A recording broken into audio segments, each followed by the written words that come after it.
बिहार के युवाओं को अब कमाने खाने को घर छोड़कर नहीं जाना होगा। बिहार के छात्रों को नौकरी के लिए दूसरे देश या दूसरे राज्यों में नहीं जाना होगा। क्या बिहार के लोग बिहार में ही रोजगार पा सकेंगे? जी हां, ये कई सवाल हैं जो बिहार में सालों से जीवित हैं, लेकिन इन तमाम सवालों का जवाब है हाँ, ये होने वाला है। और ये तब होने वाला है जब आपने करार के बाद देश की बड़ी बड़ी कंपनियां बिहार में पांव पसारने को तैयार हो गई हैं। अब कहा जा रहा है कि अगर ये सारे निवेश बिहार में हो जाते हैं जिसकी चर्चा हम करने जा रहे हैं, तो समझ लीजिए बिहार के लोगों की सैकड़ों परेशानियां एक झटके में खत्म हो जाने वाली हैं और सबसे ज्यादा फायदा बिहार के युवाओं को होने वाला है। सबसे बड़ी बात तो यह है कि पटना में आयोजित बिजनेस कनेक्ट में जितने निवेश का करार हुआ है वो आंकड़ा बड़ा है। इससे साबित होता है कि बिहार औद्योगिकीकरण के मार्ग पर तेजी से आगे बढ़ रहा है। डबल इंजन सरकार का प्रभाव स्पष्ट रूप से दिख रहा है और उद्योग लगाने के लिए बड़ी बड़ी संख्या में उद्योगपति बिहार की ओर आकर्षित हो रहे हैं। बिहार बिजनेस कनेक्ट में अभूतपूर्व सफलता हासिल हो रही है, जिसके परिणाम स्वरूप सरकार को करोड़ों के निवेश के प्रस्ताव मिल चुके हैं। बिहार बिजनेस कनेक्ट 2024 का समापन हो चुका है और इसने बिहार वासियों को एक बड़ी सौगात दी है। इस कार्यक्रम के जरिए बड़ी संख्या में उद्योगपति बिहार की ओर आकर्षित हुए हैं। बिहार सरकार ने कुल मिलाकर 1,80,000 करोड़ रुपए के MOU साइन किए हैं, जो अब तक का सबसे बड़ा आंकड़ा है। इससे पहले इतने बड़े निवेश प्रस्ताव कभी नहीं मिले थे। ऊर्जा के क्षेत्र में सबसे ज्यादा निवेश का प्रस्ताव आया है।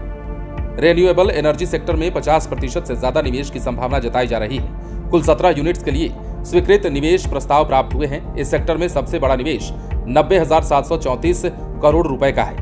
सन पेट्रोकेमिकल प्राइवेट लिमिटेड ने ऊर्जा के क्षेत्र में 36,700 करोड़ रुपए का निवेश करने की योजना बनाई है, जबकि NHC 5,500 करोड़ रुपए का निवेश करने जा रही है।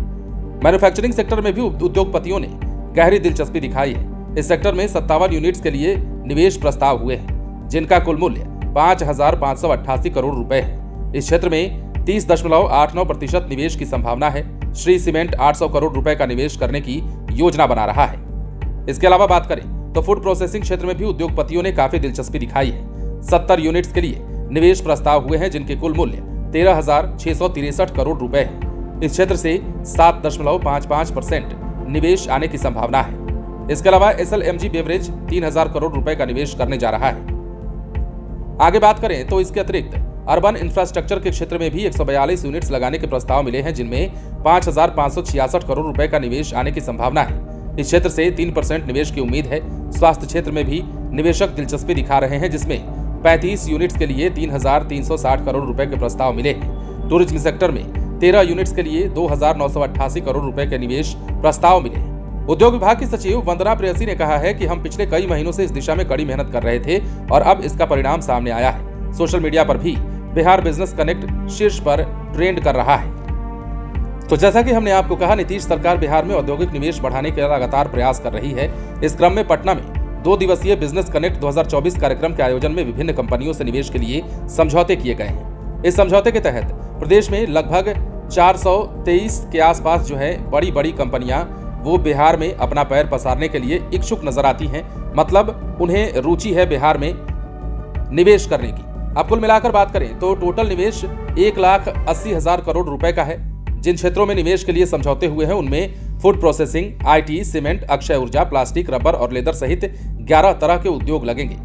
इस अवसर पर coffee table book Bihar a journey of industrial transportation का विमोचन भी किया गया। ये भी जानिए कि जानकारी सामने आई है कि उद्योगपति गौतम अडानी के नेतृत्व वाली अडानी समूह बिहार में अत्याधुनिक बिजली घर स्थापित करने के साथ ही सीमेंट उत्पादन क्षमता बढ़ाने, खाद्य प्रसंस्करण और लॉजिस्टिक क्षेत्र में करीब 28,000 करोड़ रुपए निवेश का प्लान लेकर बिहार में आई है। और जैसा कि हमने कहा, बिहार में अगर ये सब कुछ हो जाता है तो युवाओं के लिए बड़ा अवसर होगा। पलायन पर भी प्रतिबंध लग सकता है और बिहार में रोजगार के दरवाजे जो हैं लाखों लाख की संख्या में युवाओं के लिए खुल सकते हैं। जो समझौते किए गए हैं इनमें शहरी इंफ्रास्ट्रक्चर में अधिक निवेश की संभावना है। इसके लिए समझौते किए गए हैं कि इनमें 142 कंपनियां शहरी इंफ्रास्ट्रक्चर के क्षेत्र में 5,566 करोड़ रुपए निवेश करेंगी। वहीं फूड प्रोसेसिंग के लिए भी हमने आपको आंकड़ा बताया है। फिलहाल बने रहे लाइव सिटीज के साथ।